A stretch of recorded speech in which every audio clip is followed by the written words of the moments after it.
Hola, ¿qué tal amigos? ¿Cómo están? Muy buenas noches. Yo soy Esdras Chabot y esto es Dinero y Poder. El Instituto Federal Electoral terminó el cómputo distrital de la elección para presidente de la República. Enrique Peña Nieto obtiene 38.21%, López Obrador 31.59%, Vázquez Mota 25.41%. Estas cifras, por supuesto, no son reconocidas por López Obrador debido a que acusa al PRI de comprar más de 5 millones de votos. Analiza los recursos que presentará ante el Tribunal Electoral de nulidad o invalidez de elección. También terminó ya el cómputo en el Congreso de la Unión. Nadie alcanza la mayoría absoluta, sin embargo, el PRI es la primera minoría y tendrá que negociar con otras fuerzas para sacar adelante las reformas. Mauricio González, Macario Esquetino, muy buenas noches. Buenas noches, Rafa. Bueno, pues ahí están los resultados, ya están prácticamente todo el trabajo del IFE concluido en términos de lo que sería el PREP, el cómputo distrital. No le toca al IFE calificar las elecciones, esto es función del tribunal, ahí tendrán que presentarse directamente las impugnaciones. El Instituto Federal Electoral decía ayer: yo no puedo investigar cuestiones de compra o coacción del voto, no tengo facultades no les para toca eso, no les toca. En todo caso, tendrá que hacerlo específicamente, o lo tiene que hacer la Fiscalía Especializada para Detención de Delitos Electorales, y el tribunal tendrá eventualmente que dictaminar. Lo cierto es que tanto el PREP como el conteo rápido, como el propio cómputo distrital, aparece en la misma línea, en una demostración, una vez más, de que el modelo que utiliza México para elecciones es un modelo absolutamente seguro en términos de lo que se vota, ¿sí?, y de lo que se cuenta. Lo que se hace antes y el dinero que circula o no circula o el manejo, eso tiene que ver con otras variables. Sí, sin lugar a dudas, yo creo que debemos diferenciar para no estar descalificando todo. El proceso electoral, el día de la elección en México es excepcional. No creo que haya ningún otro país que lo pueda hacer con la calidad que lo hace México, porque pues las reformas que se empezaron a hacer desde 1996 se concentraron fundamentalmente en que eso fuera absolutamente seguro, y lo es. Por eso el conteo, el PREP, el conteo distrital que se hace, pues las variaciones son minúsculas porque todo se hace muy bien. Las quejas que hay ahora sobre la elección tienen que ver con que se compraron votos. Esto, como bien dice el IFE, no les toca a ellos. El asunto de compra o coacción de voto es un delito y entonces tiene que ser perseguido por la Fiscalía. Lo que le podría haber tocado al IFE es el asunto de rebase de topes de campaña, y esto tendría que haberse dicho antes. Durante el proceso hubo algunas quejas, se presentaron recursos contra este supuesto rebase, no se lograron demostrar en el periodo del proceso y por eso no se hizo mayor cosa. Todavía tienen oportunidad de hacerlo ahorita, pero en caso de que hubiera el rebase de topes de campaña, lo que procede es multa. Ya no tendría mayor efecto sobre la elección. La única manera de que hubiera una anulación de la elección es que el 25% de las casillas presenten irregularidades, algo que no parece posible. Todas estas medidas que van por fuera de la elección, la compra, el uso de tarjetas, todas estas cosas no tienen efecto realmente sobre la elección porque la ley no lo tiene establecido. Entonces, pues yo pienso que no hay manera de anular la elección los resultados que tenemos son los que hay. Mauricio. Así es. De hecho, los voceros del PRD y me parece que el propio Andrés Manuel López Obrador plantearon que están analizando la posibilidad de anular o de invalidar, que son cosas... De solicitar la invalidez. De solicitar, sí, pero son cosas diferentes. Yo entiendo que para anular lo que se necesita demostrar es que en el 25% de las casillas hubo alguna irregularidad que haga que los votos no cuenten ahí, y eso pues también yo creo que se ve difícil. A mí me sorprende, no deja de sorprenderme la aritmética de Andrés Manuel López Obrador, en donde ahora habla de 5 millones de votos comprados. Bueno, eso, si lo tratamos de poner en términos de pesos y centavos, estaríamos hablando de alrededor de 5,000 millones de pesos, que es más o menos como 7 veces el gasto de campaña total del PRI, que me parece que va a ser muy difícil que se puedan pronunciar con evidencia clara y evidencia contundente de que el problema haya sido de esa magnitud. Y creo que ahí, bueno, pues hay un efecto en donde se está desorientando a la opinión pública porque se está tratando quizás de sembrar esta idea de que fue una compra de votos tan grande que pudiera hacer la diferencia, ¿no? Con respecto digamos, a la distancia que tuvo Enrique Peña Nieto sobre Andrés Manuel López Obrador, que es poco más de 3 millones. En el asunto que se han venido manejando de dinero en las tarjetas de Soriana, el vocero de Soriana decía una y otra vez, no se puede depositar dinero en esas tarjetas, son tarjetas de descuento, de acumulación de puntos, y que, bueno, pues que saquen los chips y que vean en todas estas tarjetas que recogieron cuánto dinero hay, si es que hay dinero. Parecería ser que se encamina la estrategia de López Obrador otra vez a tratar de demostrar esto. Yo no dudo que haya dinero, que haya habido dinero por fuera. No dudo que este mecanismo que dicen compra de votos exista y que exista tanto en el PRI, en la estrategia priista, como en la estrategia perredista, PT como Movimiento Ciudadano, y también en la panista, como una forma, comprar el voto que tiene que ver básicamente, no con decirle a alguien te doy dinero y sácale la foto en la camarita, esto requeriría una ingeniería electoral de fraude, pero impresionante, muy fácil de detectar, pero sí mecanismos de coacción del voto a partir de lo que es pues regalar dinero, entregarlo, dar despensas, determinado tipo de apoyos, más allá de pulseritas o plumas como tales. Ahí están, existen, son reales. Lo que pasa es que la legislación electoral pues se puso a tratar de ubicar de qué manera el dinero no entrara a medios de comunicación y el resto de la estructura se quedó libre. Y bueno, pues ahí está un dinero que ahora habrá que fiscalizar. Aquí la pregunta es si ahora hay que empezar a meterle más reglas al nivel ahora sí del Sherlock Holmes, de ir a buscar el dinero por todos lados, o quizá lo importante aquí, la clave, alguien me decía, ¿por qué no le bajan directamente el dinero que se puede gastar en las campañas? El dinero que se les entrega a los partidos y se acabó. Si Macario me permite, que creo que hay un punto que vale la pena que el auditorio tenga muy claro. Cuando se habla de comprar hay una diferencia entre comprar un voto y darle dinero a alguien, como tú dices, un efecto de coacción de voto. Comprar un voto para que haga una diferencia en los resultados electorales quiere decir que alguien que iba a votar por un partido diferente del PRD, PT, Convergencia, etcétera, le entregaron, o del PRI, le entregaron dinero para que votara por otro. Ese sería el que haría la diferencia. Porque si tú le entregas recursos, dinero, tarjetas o lo que sea, alguna dádiva, a alguien que de todas maneras iba a votar por el PRI o por el PAN o por el PRD, pues entonces no está haciendo ninguna diferencia en los resultados electorales. Entonces, el proceso de compra de voto con estos mecanismos que, aunque son más modernos de los que se utilizaban en el pasado, no dejan de ser rudimentarios, es muy ineficiente porque tú no alcanzas a distinguir quién es quien verdaderamente va a votar por un partido y podría cambiar su decisión en la medida en la que reciba dinero o recursos. Mauricio, y el otro punto es muchas de estas tiendas sorianas son de aquí de la Ciudad de México, y el voto en la Ciudad de México estuvo prácticamente pues inclinado hacia López Obrador.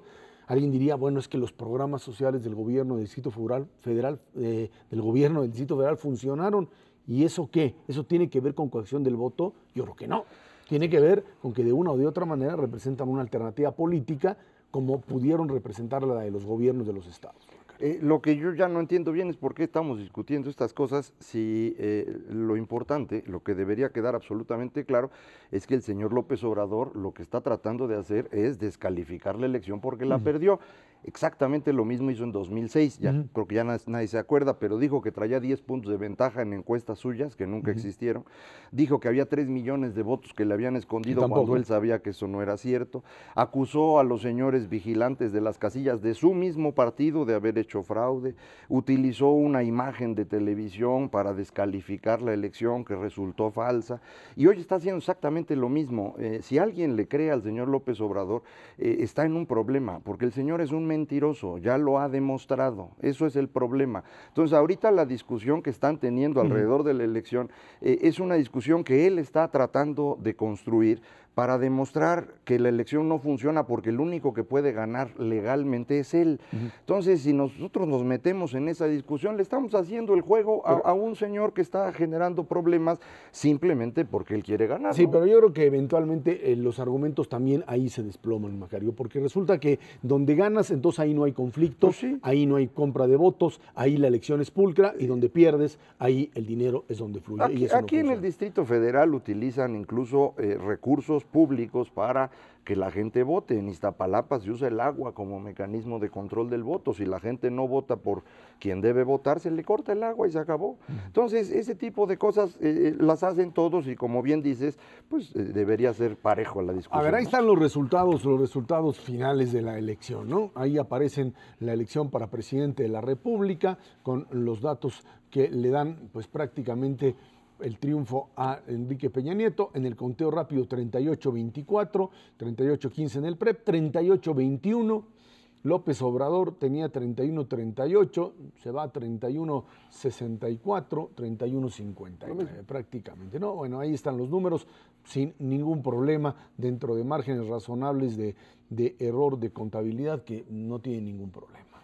Efectivamente es una diferencia de 6.6%, que son 3.300.000 votos, es una diferencia muy considerable, por eso tiene que decir que son 5 millones los comprados. Si hubieran sido 6 millones de diferencia, pues hubiera dicho son 8 millones los comprados, y así, ¿no? Pero digo, no tiene sentido. Bueno, en el Congreso, Mauricio, en el Congreso hay los números que estuvieron brincando todo el tiempo porque para contabilizarlo pues está un poco difícil a partir de los números que determinen los plurinominales. Es cierto que aquí las impugnaciones todavía podrían modificar uno o dos como tal, según cálculos de los partidos. Pero bueno, la verdad es que estos ya son cálculos no de los partidos, IFE, ¿no? sino del IFE, la fuente del IFE. Ya aquí podríamos decir que sí es la fuente del IFE.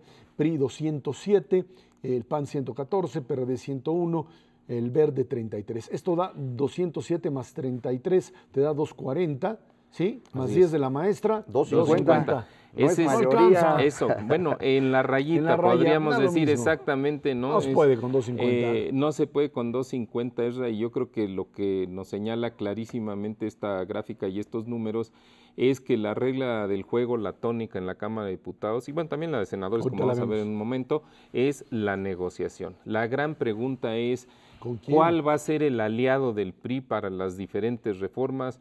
¿Será el PAN? ¿Será el PRD? Y en algunos casos, sin duda, podría ser la maestra con 10 votos la que haga la diferencia, lo que también nos dice que la democracia a veces no es tan pareja ni tan equitativa como parece, porque en el margen, en una votación con 2, 3 o 5 votos, que podrían ser los del panel, pues harían una diferencia en la aprobación de algún proyecto Y legislativo. si ponle que finalmente pasa en diputados, vemos la de senadores y ahí se va a atorar porque digamos una Ahí está, negociación entre el PRI, PANAL, el Verde en Acá la ya no Cámara da. de Diputados, la pasas a senadores y ahí el PRI tiene 52, el PAN 38, el PRD 22, el Verde 9, PT 4, Movimiento Ciudadano 2, PANAL 1, PRI, ¿con quién les gusta? Con el Verde son 52 y 9, 61 y la PANAL maestra 62. Necesitaban 65, les faltan 3. Pues a menos que se maicen a los de Movimiento Ciudadano, que está difícil, bueno, quién sabe, ¿no? No, bueno. O Manuel Bartlett, ¿tú crees? Pues ¿no? depende para qué, si es para la reforma energética no lo No traes lo va a hacer. contigo, si quién es para sabe. otras a lo A mejor lo sí, mejor depende. Ahí. Pero aquí lo que es bien interesante es, esta es una elección parecida a la de 2006, en donde el grupo de izquierda, PRD, PT y Movimiento Ciudadano, alcanzan el segundo lugar en la Cámara de Diputados y el tercero en senadores. Es una fuerza parlamentaria que no es despreciable. En el 2006 la echaron a perder, porque como se asociaron a la conflicto que traía López Obrador, lo que trataron de hacer con sus facciones parlamentarias fue primero impedir la toma de posesión de Calderón, luego bloquear las reformas, tomar la tribuna, y eso lo que los llevó fue que en la elección intermedia en 2009 los destruyeron. Yo no sé si ahora quieren hacer lo mismo. Yo creo que el gran dilema en este momento para la izquierda es qué se hace con el poder político que tienen, como en 2006. Pues sí, si Marcelo Ebrard y por supuesto la gente que de una o de otra manera representa internamente estas corrientes, digamos, demócratas de izquierda, como les llegó a llamar el mismo Marcelo Ebrard, quieren entrarle dentro de la negociación, tendrán que hacer a un lado a López Obrador. Si quieren seguir jugando a la confrontación, al estar gritando y tratar de bloquear, pues quedarán afuera. PRI y PAN terminarán otra vez negociando, haciendo cosas y a ver qué pasa. Ahora, ha habido algunas declaraciones del licenciado Peña Nieto en el sentido de que quiere impulsar varias reformas en donde la coincidencia es con el PAN. Entonces aquí lo que vale la pena también destacar es si habrá algún interlocutor dentro del PAN que pudiera ser aliado del PRI en algunas reformas como la energética, la hacendaria, la de la seguridad social. Vámonos a una pausa y de regreso platicamos con David Penchina, senador priista, sobre el PRI como la alternativa de poder aquí en México. Los resultados del cómputo final para legisladores no dieron la mayoría absoluta al PRI, partido que esperaba ese resultado. Según el cómputo final, el Revolucionario Institucional obtendría 52 escaños en el Senado. Sin embargo, esta cifra podría variar porque aún falta ver qué pasa en el tribunal con las impugnaciones. En todo caso, ahí está el Revolucionario Institucional para tratar de establecer esta mayoría. De otra forma, nos acompaña aquí en el estudio de Dinero y Poder David Penchina, senador electo. David, de los diputados a los senadores, un PRI que en el Senado ahora sí que tiene, pues dicen que el equipo AAA de los priistas, Emilio Gamboa, David Penchina, ¿quién más te gusta ahí de alto nivel? Bueno, yo creo que hay gente de mucha experiencia y sobre todo gente que legítimamente ganó su elección de diferentes cuadros en todo el país como primera y segunda minoría, y además está los candidatos y candidatas que ganaron por el PRI Verde,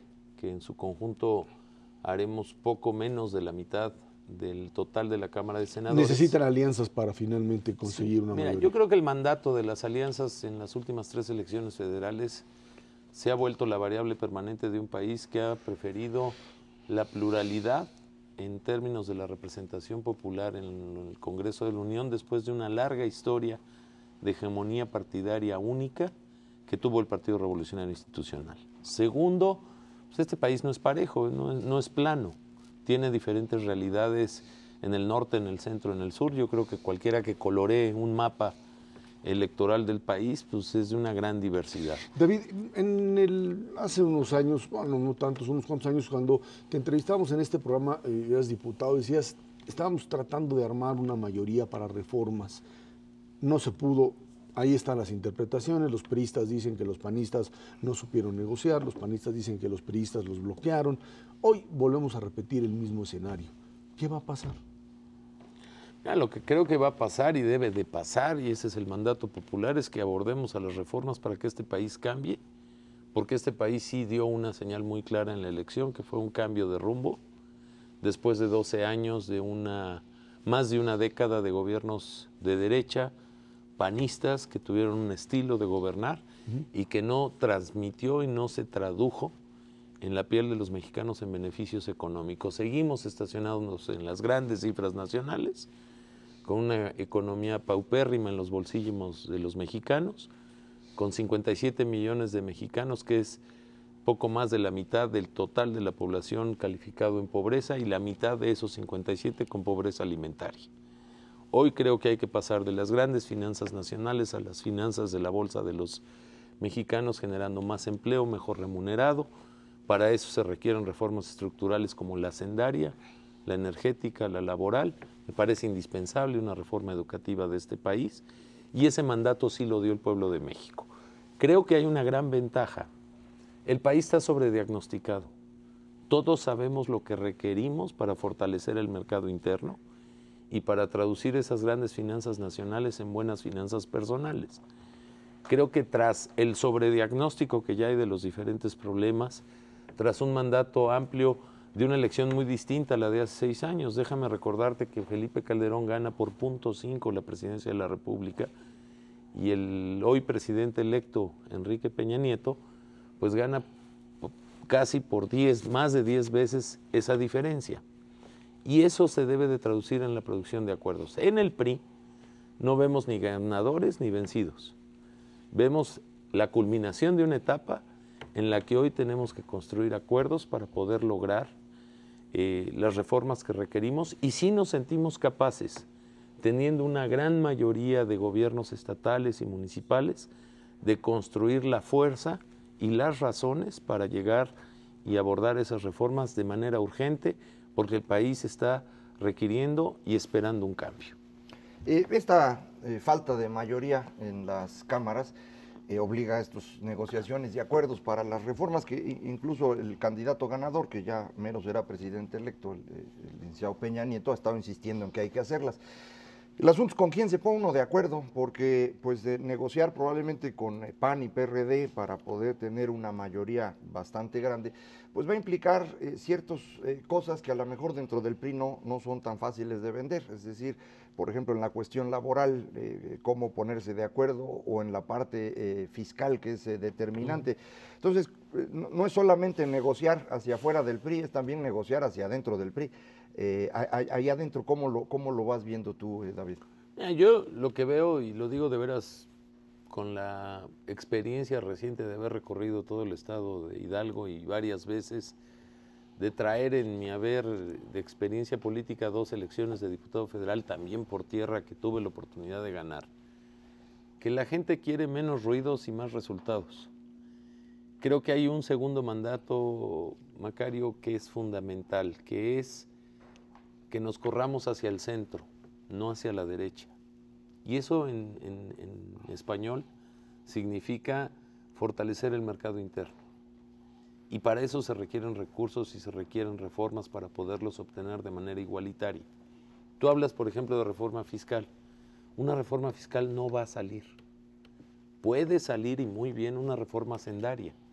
Porque si seguimos viendo las cosas de manera segmentada, no van a salir. ¿Cuál es la tiene que diferencia? volverse, pues que tenemos que abordar 3 temas fundamentales. El tema fiscal, de la recaudación para cumplir con la Constitución, de la progresividad, que cada quien pague de acuerdo al tamaño de su ingreso y de manera simple, simplificada, para que sea muy ágil el cobro y por lo tanto sea eficiente. 2, el gasto público. Es decir, yo no creo que sea lo mismo decir te voy a cobrar más impuestos a decir te voy a cobrar más impuestos de manera pareja de acuerdo al ingreso para usarlo en tal y tal y tal y tal cosa. Entonces necesitamos una reforma al gasto público.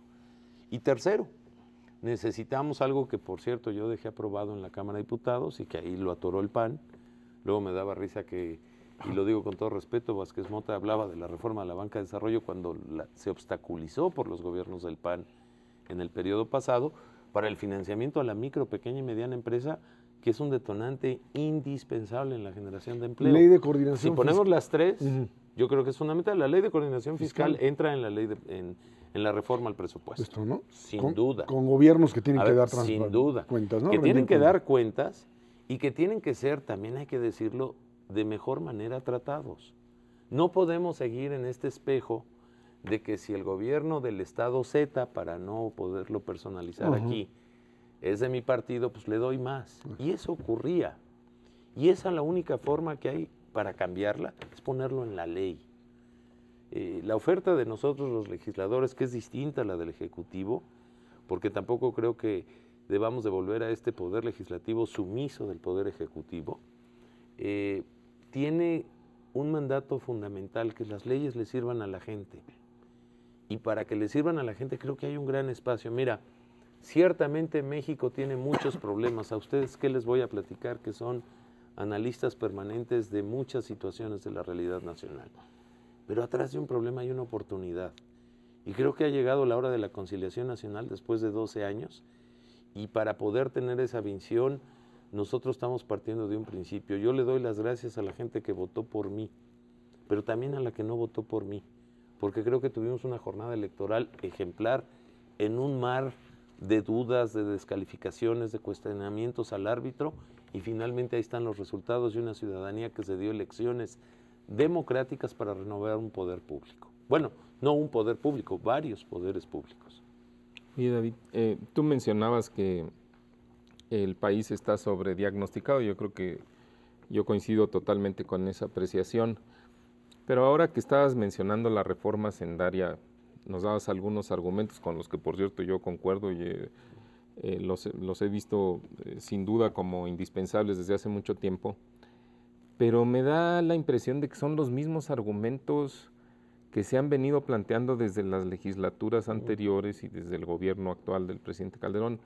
Mi pregunta es, ¿Cómo convencer ahora a la nueva legislatura con los mismos argumentos y con el mismo diagnóstico? Yo creo que lo que hay que convencer es a la legislatura, sin duda, Mauricio, pero creo que hay un elemento que no estamos considerando.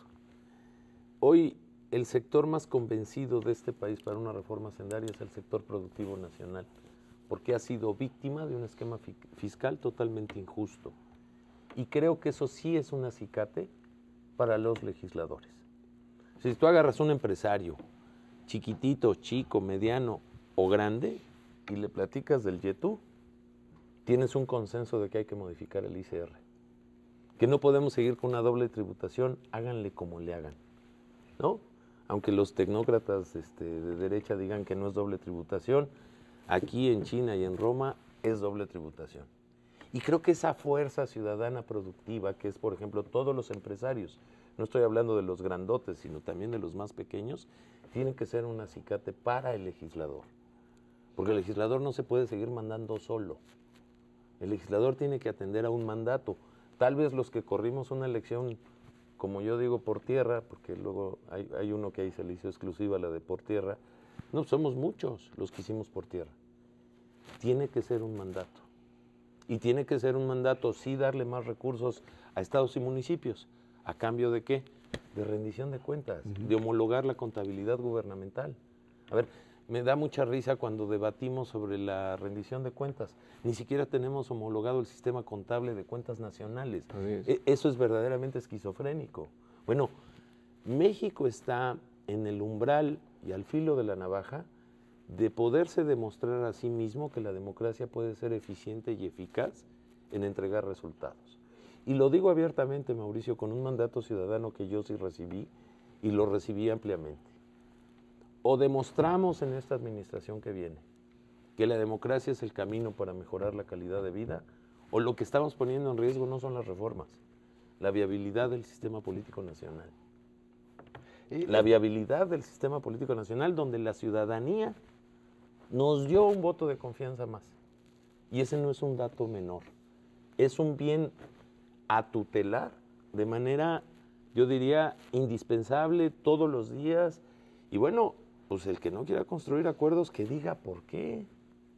Pero no nos enteremos de las reformas por el periódico, como nos pasaba a nosotros. Convoquemos a las fuerzas nacionales, a las fuerzas productivas, a hacer el cambio de este país, porque esta es chamba de todos, tampoco es chamba de un legislador o de un grupo de legisladores. Nosotros no somos más que representantes de un electorado que nos debe de dar mandatos. Y creo que el mandato estuvo muy claro. En esta campaña, el candidato Peña Nieto insistía en que iba a tener un gobierno eficaz porque iba a tener mayoría, pero no tuvo mayoría, entonces vamos a tener esta negociación. Pero tiene la primera de las minorías, sí, la más grande, no es menor. Y casi mayoría, pero entre estas reformas que ofrecía y que pueden hacer más eficaz el gobierno, está algo energético que nunca quedó muy claro durante la campaña. ¿Qué estarían pensando en términos de lo energético, en términos de Pemex, David? Mira, yo al detalle, desde la visión del próximo Ejecutivo Federal, mentiría yo de decirte, pues lo tienen así de claro. Pero el legislativo. En mi perspectiva como el senador electo, para mí no puedes hacer una reforma energética si no haces antes una reforma hacendaria. De hecho, para hacer una reforma energética no hay que saber mucho del gas o de la luz o de la gasolina, hay que saber de finanzas públicas. Porque todo lo que está sustentado en materia de tarifas, precios y de lo que son las utilidades de Pemex, hoy se los come el fisco por una baja recaudación.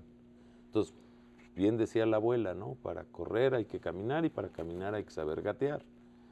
La reforma eje en materia económica es la reforma hacendaria, porque entonces le das el espacio a Pemex, principalmente, para transformarse con combinación de capital privado sin privatizar, con la posibilidad de que pueda invertir a partir de sus utilidades y hacerlo una empresa sana, con la posibilidad de generar en el mercado secundario de los hidrocarburos más baratos, siendo el quinto productor a nivel mundial de petróleo, para poder, te pongo el ejemplo de la refinería de Tula, que ojalá Dios quiera y ahora sí se haga, vas a tener excedentes de producción de coque. El coque puede abaratar la producción de electricidad y por lo tanto podemos tener luz más barata.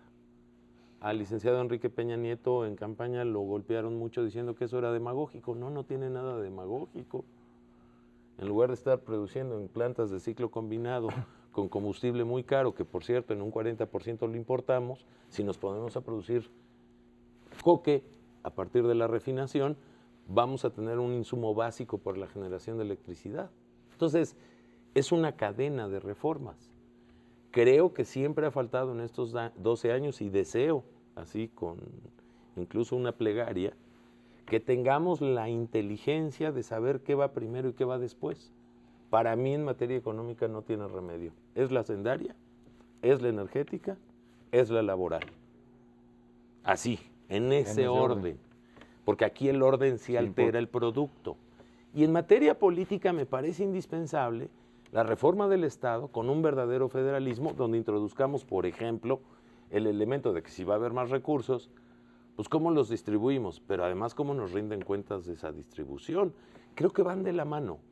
Y creo que para eso, pues sobrediagnosticado el país como está, pues pongámonos a chambear si el mandato ya no lo dio la gente, ¿no?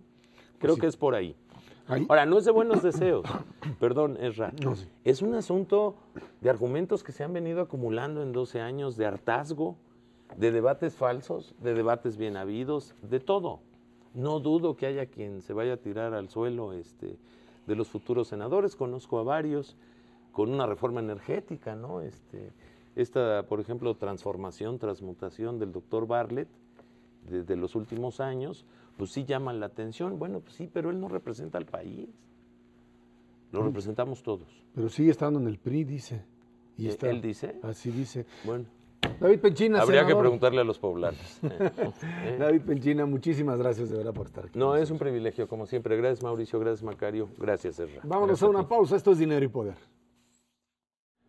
El pasado 1 de julio se realizaron elecciones para gobernador en 6 estados. Lo destacable es el avance de la izquierda. En Chiapas obtuvo el triunfo Manuel Velasco de la coalición PRI-Partido Verde. En Guanajuato ganó el panista Miguel Márquez. En Jalisco el priista Aristóteles Sandoval. En Morelos y Tabasco los candidatos de la izquierda Graco Ramírez y Arturo Núñez. En Yucatán Rolando Zapata del PRI. Ahí están los resultados en donde, bueno, pues los panistas por lo menos rescataron algo así como el último barquito que se les estaba hundiendo. Un cachito de Guanajuato, lograron ganar la gubernatura, pero perdieron, según entiendo, Guanajuato y León. Sobre todo León, que es la ciudad más importante y que llevaban 4 sexenios gobernando. Ahorita lo vemos. En un primer avance uno podría ver quizá uno de los estados que es el más interesante, que es Tabasco. Tabasco donde, bueno, por supuesto es la cuna de López Obrador, donde López Obrador nunca pudo ganar él la gubernatura, ni el PRD lo había podido hacer con Ojeda, que había estado ahí una y otra vez, no lo pudo hacer, o sea, no ganaron Tabasco cuando ganó López Obrador, de hecho, no había coincidido, no era la misma fecha, era casi, y después fue la elección en Tabasco, la última, fue cuando, pues después del plantón en octubre, en Reforma, en las calles de Reforma, y esto llevó a la derrota contundente por parte del PRI. Ahora, si vemos ahí la gráfica de Tabasco, pues vemos un PRD que pues tiene un control importante, gana la gubernatura y tiene el control del Congreso, un personaje, Arturo Núñez, que de una o de otra manera pues es el PRI tabasqueño, ahora sí que reloaded, ¿no, Macario? Sí, ganan ahora con Arturo Núñez, que bueno, pues él había sido acusado en tiempos anteriores por el mismo PRD de ser un alquimista electoral, uno de los más avesados, y probablemente sea cierto porque ahora sí ganó. Si sumamos al PRD, PT y Movimiento Ciudadano aquí, sí son mayoría, 24 de los 35 diputados locales, un triunfo muy importante para el PRD porque esta era una gobernatura que se les había estado escapando, pero bueno, finalmente lo logran. Aquí Acción Nacional prácticamente no existe, es el estado en donde la votación fue la menor que obtuvo Acción Nacional, no llegó ni a 10% de los votos, entonces una disputa entre el PRD y el PRI, que en el fondo pues no son tan diferentes porque como sabemos todos los que compiten por el PRD en Tabasco para la gubernatura fueron priistas pocos años antes y es el caso ahora, pero bueno, finalmente la logran ganar, ¿no? Bueno, y ahí está Jalisco, Mauricio, Jalisco con un candidato pues bastante fuerte. Aristóteles, un personaje, la verdad, Aristóteles Sandoval, un personaje que logró ir construyendo lo que sería una candidatura durante mucho tiempo. Por ahí tuvo frente y cerca a Enrique Alfaro del Movimiento Ciudadano, que estuvo corriendo de manera importante, pero de una u de otra manera la debacle panista pues también se ve reflejada en el Congreso. Ahí vemos los números con un PRI que tiene 18, y en donde ahí pues probablemente tendrá que negociar algo frente a lo que podría darse en un momento determinado como una coalición entre el PAN y la izquierda, algo que pues se ve difícil, ¿no? Se ve difícil, se ve complicado porque además hay que recordar las pasadas 2 administraciones han sido administraciones panistas. De hecho, las últimas tres han sido administraciones panistas, y bueno, pues este sí es un golpe importante para el PAN. Sin embargo, el PRI, como acabamos de ver, viene con bastante fuerza, aunque en el Congreso, pues definitivamente, ¿no? También, al igual que sucede en el Congreso Federal, va a tener que negociar con la oposición. En el caso de Jalisco hubo un voto dividido muy marcado, no se nota en este que acabamos de ver del Congreso, pero la gente votó más por el PAN para el Congreso local, para el Congreso Federal, para los diputados, y no votó por el candidato a gobernador, en donde se derrumban de manera brutales en los votos para gobernador, se van a un tercer lugar muy lejano, porque el candidato Alfaro, un candidato que pudo haber sido del PRD, pero se pelearon allá adentro y fue solo por Movimiento Ciudadano, y pudo haberle dado un gran susto al PRI si hubieran ido unidos allá, pero no pudieron. Bueno, vamos a ver Guanajuato, que es quizá el ejemplo de cómo, pues otra paradoja, ¿no? Guanajuato, en donde finalmente el Partido Acción Nacional sostiene la gobernatura con Miguel Márquez, pero que pues tiene adentro quizá pues ahora sí que para desdicha de los panistas, a Vicente Fox, que es el que les clava la última puñalada, un PAN que pues consigue apenitas la gubernatura, y también Macario lo que sería directamente la mayoría, ¿no? Tiene mayoría en el Congreso de Guanajuato, tiene la gubernatura, pero no tiene la presidencia municipal de León, que había tenido durante 24 años, y eso pues no es nada sencillo, porque ahí se concentra la inmensa mayoría de la producción, no tanto de la población, pero sí de la producción. Es la ciudad rica del estado de Guanajuato.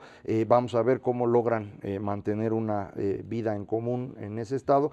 Tiene muchos problemas de Acción Nacional al interior, también en Guanajuato, no solo a nivel nacional, en el estado de Guanajuato en particular están muy divididos. Entonces vamos a ver qué ocurre, porque no es tan fácil de administrar, ¿eh?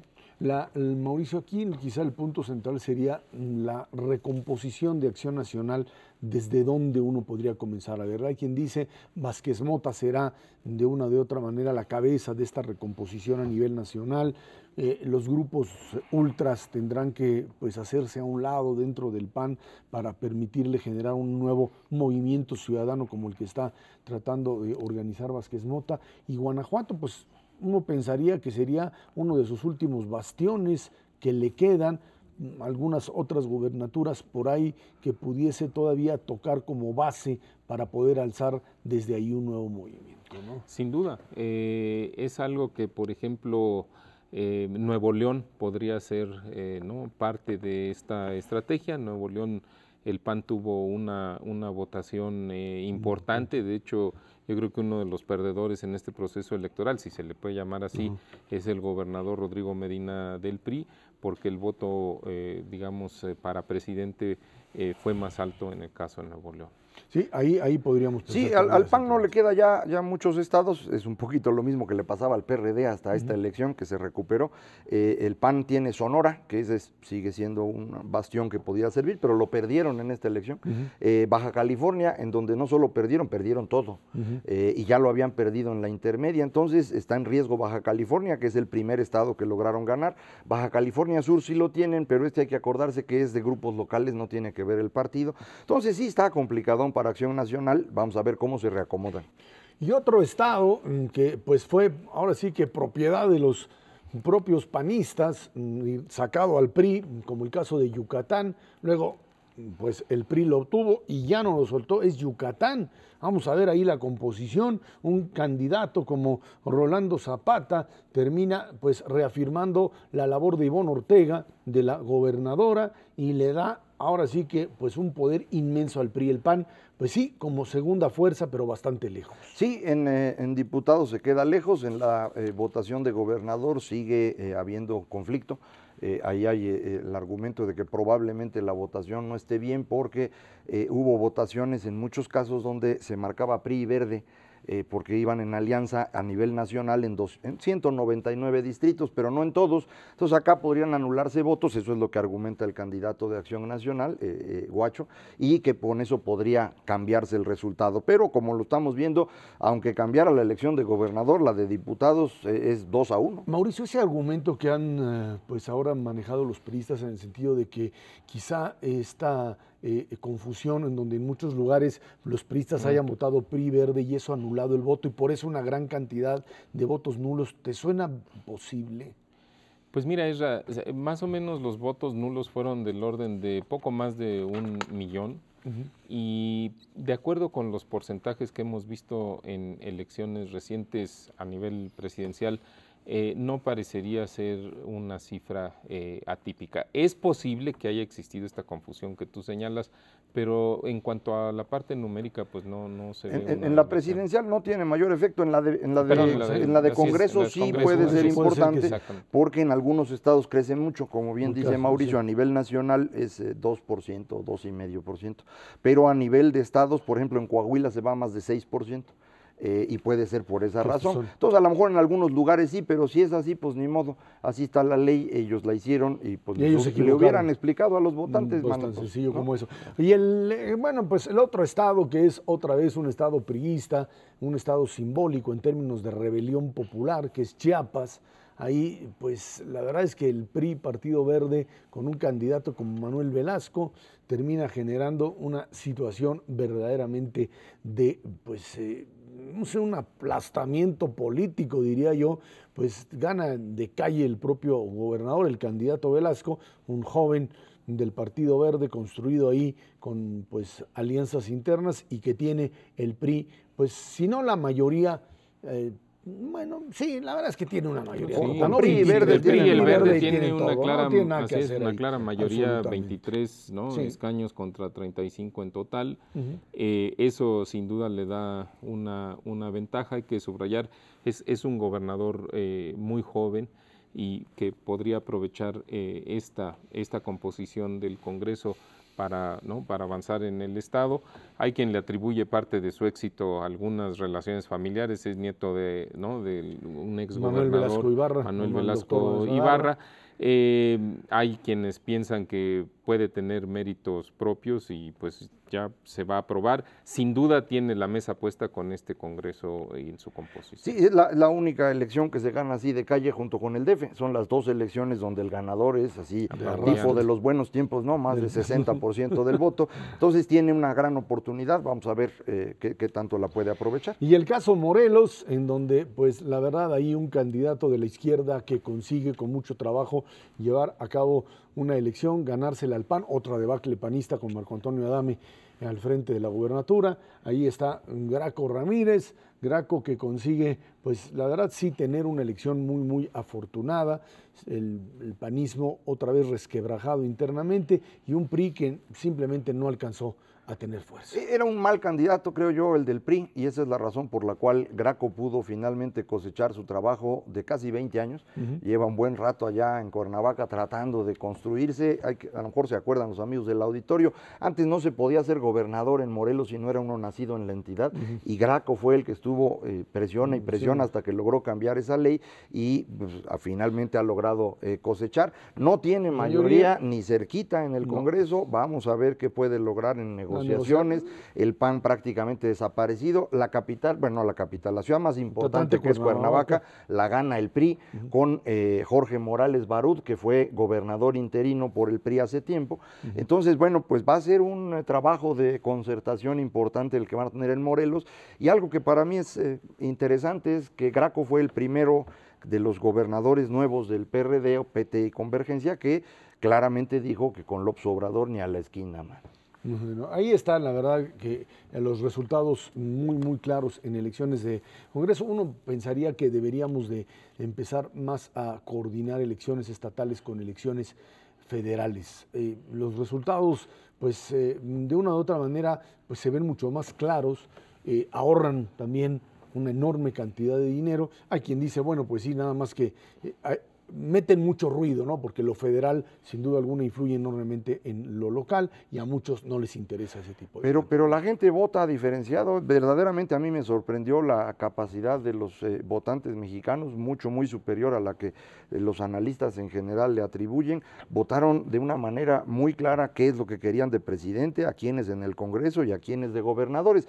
Veamos el caso de Jalisco. La diferencia de voto entre, en el caso del PAN, el gobernador, los senadores, la presidenta, los diputados locales es brutal, y la gente dijo claramente al señor candidato de gobernador no lo queremos, pero a los diputados sí, y le damos más votos a Josefina de los que le dimos a los otros. Entonces se distribuye muy bien, la gente es muy capaz para votar. Ahí es, Mauricio, donde uno pensaría realmente que cuando uno dice es que se manipuló la elección, es imposible. No, cuando tú ves resultados de elecciones estatales, con las elecciones propiamente para presidente de la República, con las elecciones para congresos locales y para congresos federales, hay una diversidad tal que es imposible pensar que el voto puede ser trasladado. Y aquellos que dicen, o aquel que dice, como López Obrador, que de una u otra manera los que votaron por el PRI, votaron por la corrupción, ofenden directamente la inteligencia, la capacidad de los mexicanos para votar.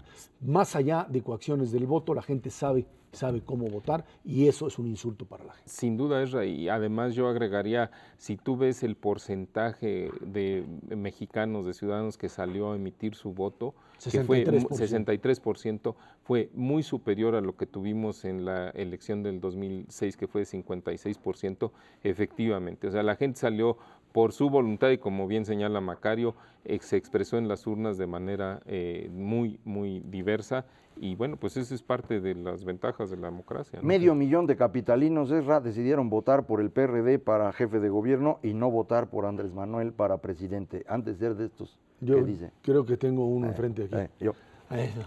Vámonos a una pausa y de regreso platicamos con usted. Inflación se disparó este mes. Esto es Dinero y Poder. Durante junio, la tasa de inflación anual se ubicó en el punto máximo de los últimos 19 meses, al alcanzar 4.34%, según cifras difundidas por el Instituto Nacional de Estadística y Geografía, el INEGI. La tasa de inflación anual de junio se ubica solo abajo del 4.40 registrado en diciembre de 2010. Para el mismo mes, la inflación anual de junio es la más alta de los últimos 3 años. En 2011 fue de 3.28, la de 2010 3.69. Se disparó la inflación, Mauricio. No es así como que para tirarse al suelo, pero sí, pues algo está pasando con algunos precios. Bueno, varias cosas, Esra. Primero, este 4.3% de inflación de junio coloca el crecimiento de los precios por encima de lo que es el límite o la zona de confort que ha establecido el Banco de México. Sin embargo, esto no es evidencia de que pueda continuar así los próximos meses o el resto del año, y por lo tanto no deberíamos de esperar que el Banco Central alterara las tasas de interés, por lo menos por el momento. Segundo, ¿por qué se elevó de esta manera? Bueno, entre otras cosas, hay varios factores que pueden poner en riesgo la inflación a futuro. Uno es el tipo de cambio. El tipo de cambio pues se ha quedado arriba con todo el problema de nerviosismo internacional, y aunque ha venido mejorando un poco en cuanto a volatilidad y a nivel, de todas maneras el tipo de cambio al cierre de este año seguramente estará por encima de los 13 pesos por dólar, y eso va a presionar la inflación. Y finalmente, algo que hemos venido insistiendo aquí, que la inflación al productor, no al consumidor, sobre todo en bienes intermedios, la misma cifra de junio estuvo arriba del 5,5%, y eso eventualmente pues puede pegarle a los precios al consumidor, sobre todo cuando la economía está en expansión, la gente está adquiriendo todo tipo de mercancías. Y ahí sí la inflación se traslada de una o de otra manera. Macario, este brinco obligará eventualmente a Banco de México a tomar algún tipo de medidas. Tasas de interés se ve difícil, Pero bueno, pues el problema es que ya se le salió del rango, ¿no? Sí, pero no hay tampoco tantas herramientas que pueda tener el Banco Central. La que tiene es fundamentalmente la tasa de interés. No creo que quiera moverla en este momento porque no tendría mucho sentido. Es un problema, a mí me parece, fundamentalmente temporal. Por ejemplo, precisamente durante mayo y junio empiezan a caer los precios internacionales de metales y de petróleo, pero a cambio subieron significativamente los precios de alimentos, granos en general, soya, por ejemplo, tocó récord histórico esta semana. Estos movimientos de precios internacionales están teniendo también efecto. Hay que acordarse, eso fue lo que nos agarró torcidos de 2006 a 2008, fue lo que elevó significativamente el nivel de pobreza debido al incremento en el costo de estos alimentos. Entonces, estos son los ajustes que estamos viendo en este momento. A mí me parece que lo más pertinente sería esperarse y no tomar en este momento decisiones muy bruscas, porque una elevación de tasas puede complicarnos muchísimo las cosas, ¿no? Así es. Y de hecho, algo que vale la pena mencionar es que la inflación subyacente, que es realmente el pedazo de inflación, el corazón de la inflación en la que se fija el Banco Central para determinar sus acciones de política monetaria, estuvo en 3,5%, eso estuvo abajo. Que es la que no considera ni frutas, ni verduras, así es, ni movimientos extraordinarios de estos a los que se refiere Macario, que hay veces que sube el precio de los chiles, de los jitomates, etcétera, y baja el de los limones, y entonces se compensa una cosa con otra. Entonces quita ese tipo de precios y analiza lo que está sucediendo, vamos a decir, en el corazón, en la esencia del comportamiento de los precios al consumidor. Entonces creo que deberíamos estar relativamente tranquilos. También el gobernador Carstens mencionó que él esperaría que que la inflación de julio, los próximos meses, pueda disminuir del 4%. Yo ahí tengo alguna duda, Esra, por está el problema del huevo que se ha subido de precio en estos últimos días y sí tiene una incidencia en el índice de precio al consumidor. Entonces probablemente no va a bajar, como dice Agustín Carstens, pero no deja de ser una situación temporal, no permanente. En este asunto del precio del huevo, uno pensaría que en el momento en que abrieran frontera o básicamente bajasen aranceles sobre el precio de este producto, esto rápidamente podría volver otra vez a sus niveles, ¿no? Sí, y cuando termine la emergencia sanitaria que se hizo alrededor de los lugares en donde se detectó esta fiebre aviar, y entonces puede resolverse ahí rápidamente el problema, pero son cosas que ocurren ocasionalmente, sí. Otra vez que uno no debe tomar medidas de largo plazo con fenómenos que son transitorios, esa es toda la preocupación. Aunque ¿no? En este caso, en el precio del huevo, yo también tenía la impresión de que si se abrían las fronteras se podía traer huevo de los Estados Unidos, pues podría aminorarse el problema y regresar a la normalidad. La verdad de las cosas es que checando no va a ser así, porque el precio del huevo en los Estados Unidos está por encima de lo que está el precio del huevo aquí en México ahorita, y eso que se ha subido 40%, 50% en general. Esto te garantiza abasto, que eso es lo importante. Una cosa que luego no tiene uno clara es que la principal fuente de proteínas animales que tienen los seres humanos, los mexicanos, es el pollo y el huevo. Eso es lo que comemos de animales en mayor cantidad, en particular el huevo. Entonces, si no hay abasto suficiente, sí puede ser un problema, aunque el precio esté un poco más alto. ¿Por qué el diferencial, Mauricio, tan grande? Bueno, porque el huevo fresco, no tiene una vida de anaquel, como se le llama, muy prolongada, y el costo de transporte es elevado. O sea, tú no lo puedes almacenar, no lo puedes mantener en inventario por mucho tiempo. Entonces, el costo entre Estados Unidos, México, para poder abastecerse es relativamente alto, y nosotros tenemos una serie de ventajas en las escalas de producción. México es uno de los productores más importantes de huevo a nivel mundial. Sí. Somos el consumidor de huevo per cápita mayor en todo el mundo, 22 kilos por año. El promedio en Estados Unidos es 15. O sea, México es una potencia de huevo sin lugar a duda en el aspecto más amplio de la palabra, exactamente, en todos sentidos. Exactamente. Ahora, también es porque allá el alimento para animales está siendo más caro que el nuestro por problemas de cómo se produce, qué se subsidia, qué no. Entonces también esa es la razón por la cual el huevo es más caro allá. Entonces lo van a traer, no va a bajar los precios, pero va a haber abasto. Otro fenómeno en donde puede haber una reducción en la velocidad de crecimiento de los precios va a ser probablemente gasolinas y diésel, en donde probablemente probablemente empiece a reducirse el ritmo al que está cambiando cada mes, porque la caída de precio internacional del petróleo ya da un cierto margen. No es que desaparezcan los famosos gasolinazos que cada primer fin de semana de mes todo el mundo cacarea, pero van a ser un poco más reducidos y eso puede bajar la presión. Finalmente, decías tipo de cambio, un tipo de cambio que se estaría moviendo no tanto en función de un problema inflacionario del país, sino más bien por entrada y salida de capitales producto de la crisis europea. Es ¿no? una cuestión exactamente, hay quien dice que es especulación, yo pienso que no es el caso, más bien es el mundo se ha globalizado y sobre todo en los movimientos de capitales se mueven con una libertad y una velocidad impresionante, y entonces cuando los inversionistas a nivel internacional, que pueden ser inversionistas europeos, asiáticos o que pueden ser estadounidenses o canadienses o de cualquier parte del mundo, perciben que las cosas están un poco difíciles, simplemente se retraen en sus inversiones, o sea, dejan estacionados sus portafolios en el lugar en el que estén y no llegan a México los recursos y las divisas correspondientes, y eso es lo que hace que el tipo de cambio se suba un día y de repente a los 2 días se puede bajar de manera significativa. Sin embargo, el nivel va a permanecer alto. Hoy el tipo de cambio está 20% más alto en términos reales que como estaba en agosto de 2008, que es cuando inició todo este episodio de crisis internacional. O sea, hay que reconocerlo, el tipo de cambio está alto y eventualmente presiona o presionará el comportamiento de los precios internos en nuestro país. Y como reacción a lo que ocurre en el resto del mundo, atención con Argentina, que nos va a pegar un sustote entre agosto y septiembre. Bueno, ahí están los pronósticos de Macario. Muchas gracias, Macario Schettino, Mauricio González. Gracias a usted que nos ve y nos escucha todos los martes aquí en 11 TV México, Dinero y Poder. Recuerde, estamos también en la Radio Noticias MBS en el 102.5 del FM de 5 a 7 de la tarde. Por nuestra parte, muchísimas gracias y muy buenas noches.